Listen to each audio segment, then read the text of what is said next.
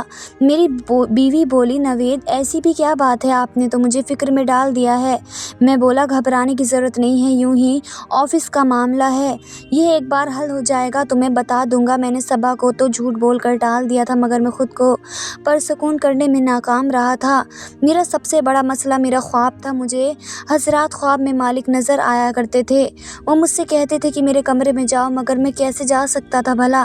یہ تو گری ہوئی بات تھی کہ میں اپنی بیوہ مالکن کے کمرے میں آدھی رات چھاپا مارنے کے لیے چلا جاتا۔ پھر مجھے اس بات کا بھی ڈر تھا کہ کہیں مالکن مجھ سے خفا ہو کر مجھ سے میری حیثیت ہی نہ پوچھ لیں، اس طرح تو میرے لاکھوں کی تنخواہ بھی خطرے میں پڑ سکتی تھی، اس لیے میں ہر رات اپنے اس خواب کو رد کر دیتا۔ مجھے مالک کا آفس جوائن کیے ہوئے پورا 1 مہینہ ہو گیا تھا اور اب تو میری تنخواہ بھی میرے ہاتھ میں آ گئی تھی۔ میں خوشی سے پھولے نہیں سما رہا تھا۔ ایک دن میں آفس میں بیٹھا ہوا تھا کہ مالکن کا فون آ گیا، وہ کہنے لگی نوید جلدی سے گھر آؤ، میں نے تمہیں ایک چیز دکھانی ہے۔ میں پریشان ہو گیا کہ آخر ایسی بھی کیا بات ہے جو مالکن نے مجھے اتنی ایمرجنسی میں گھر بلایا ہے۔ میں جلدی سے اٹھا اور گاڑی میں جا کر بیٹھ گیا۔ گھر پہنچا تو مالکن لانچ میں ہی بیٹھی ہوئی تھی، وہ پھوٹ پھوٹ کر رو رہی تھی، میری گھبراہٹ بڑھتی چلی جا رہی تھی۔ میں بولا مالکن کیا ہو گیا ہے، آپ اس طرح سے کیوں رو رہے ہیں؟ مالکن نے میرے سامنے ایک کاغذ رکھ دیا تھا، وہ کہنے لگی آج میں اپنے کمرے کی تفصیلی صفائی کر رہی تھی، مجھے وہاں یہ خط ملا ہے، یہ تمہارے نام ہی ہے نوید، یہ میرے شوہر نے لکھا ہے۔ میں نے تھرتھراتے ہاتھوں سے وہ خط پکڑ لیا۔ وہ کہنے لگی نوید اس خط کو پڑھو اور مجھے بھی بتاؤ میرا شوہر تم سے ایسا بھی کیا کہنا چاہتا تھا جو اس نے خود کا سہارا لیا۔ میں نے جلدی سے خط کے اوپر سے ٹیپ اتارا، میں نے خط پڑھا تو میں دنگ رہ گیا تھا۔ اس میں مالک نے لکھا تھا کہ نوید میں جانتا ہوں تم ایک شادی شدہ مرد ہو اور تمہارے یہاں بہت جلد اولاد بھی ہونے والی ہے، مگر میں پھر بھی تم سے یہ درخواست کرنا چاہتا ہوں نوید تم ایک اچھے انسان ہو اور میں نے تمہارے متعلق چھان بین کرائی تو تم میں کسی قسم کا کوئی نقص نہیں نکلا۔ نوید تمہیں علم نہیں ہے کہ مجھے ڈاکٹرز نے بتایا ہے کہ مجھے یہ بہت ہی خطرناک بیماری ہو گئی ہے، میں بہت جلد اس دنیا سے گزر جاؤں گا، میری بیوی پیچھے اس دنیا میں اکیلی ہے، اس کے سر پر کوئی بھی نہیں ہے، ایسے میں میری تم سے درخواست ہے کہ تم میری بیوی کو تنہا مت چھوڑنا، تم اس سے نکاح کر لو، تم اس کا سہارا بن جاؤ، میں اس کے حوالے سے کسی اور شخص پر اعتبار نہیں کر سکتا، وہ بہت معصوم ہے، لوگوں کے ہاتھیں بہت جلدی دھوکہ کھا لیتی ہے، اب ہم روز قیامت ہی ملیں گے انشاءاللہ۔ میں یہ خط پڑھ کر تنگ رہ گیا تھا، سمجھ ہی نہیں آ رہا تھا کہ وہ مجھے کیا کرنا چاہیے اور کیا نہیں۔ مالکن میرے جانب منتظر نگاہوں سے دیکھ رہی تھی، وہ بولی نوید کیا لکھا ہے خط میں، مجھے بتاؤ، میں بہت بے چین ہوں۔ اب اگر میں مالکن کو اپنے منہ سے یہ سب کہتا تو شاید وہ مجھ پر اعتبار نہ کرتی، اس لیے میں نے خط ان کی جانب بڑھا دیا، اسی وجہ سے وہاں سے چلا گیا۔ باہر آ کر میں سوچنے لگا کہ شاید مالک مجھ سے یہی کہنا چاہتے تھے کہ شاید وہ میرے خواب میں بھی اس لیے ہی آیا کرتے تھے۔ اب بات تو یہ تھی کہ نہ کیا مجھے اپنے مالک کی وصیت پر عمل کرنا چاہیے یا نہیں، میں اپنی بیوی کو کیسے دھوکہ دے سکتا تھا، لیکن اگر میں یہ شادی کر لیتا تو میری بیوی اور بیٹی کی زندگی بن جاتی۔ میں نے سوچا کہ میں دیکھتا ہوں مالکن سے متعلق کیا کہتی ہیں، مجھ سے اس سے جواب کو سن کر ہی میں کوئی فیصلہ کروں گا۔ رات ہوئی تو ملازمہ میرے پاس آئی اور بولی مالکن نے بلایا ہے۔ میں لانچ میں آیا تو مالکن وہیں پر بیٹھی ہوئی تھی، وہ کہنے لگی نوید تم نے اپنے مالک کی وصیت کے متعلق کیا سوچا ہے؟ پھر میں نظریں جھکا کر کھڑا تھا۔ میں بولا مالکن میں آپ کے متعلق ایسا کچھ سوچ بھی نہیں سکتا۔ تب مالکن بولی نوید میں بھی اپنی زندگی میں کسی دوسرے شخص کو شامل کرنے کا تصور بھی نہیں کر سکتی، میں نے اپنے شوہر سے بہت ٹوٹ کر محبت کی تھی، مگر اب میں مجبور ہو چکی ہوں، تم مجھے بتاؤ میں کیا کروں، میں مر جاؤں گی مگر اپنے شوہر کی وصیت پر ہر حال میں عمل کروں گی، میں اس رشتے پر رضامند ہوں، تم مجھے بتاؤ راضی ہو کہ نہیں؟ میں مالکن کی طرف دیکھنے لگا، آج اس نے اپنا چہرہ مجھ سے نہیں چھپایا ہوا تھا، وہ بہت ہی حسین عورت تھی، عمر بھی میری ہی جتنی ہوگی۔ میں بولا مالکن سوچ کر بتاؤں گا، میں اتنا کہہ کر اپنے کمرے میں واپس آ گیا۔ مالک کا خط مجھے مل چکا تھا، آج 100% یقین تھا کہ وہ میرے خواب میں نہیں آئے گا، مگر یہ میری خام خیالی تھی۔ رات کے پچھلے پہر پھر سے مالک میرے خواب میں آیا اور کہنے لگا جلدی سے میرے کمرے میں جاؤ۔ میں بیدار ہوا تو سوچا کہ اب تو خط بھی مجھے مل گیا ہے، اب میرے کمرے میں جانے کی کیا بنتا ہے، میں اسی سوال کا جواب پانے کے لیے ہمت کر کے بیٹھا ہوا تھا۔ میں اچانک اٹھا اور مالکن کے کمرے میں بنا دستک دیے داخل ہو گیا،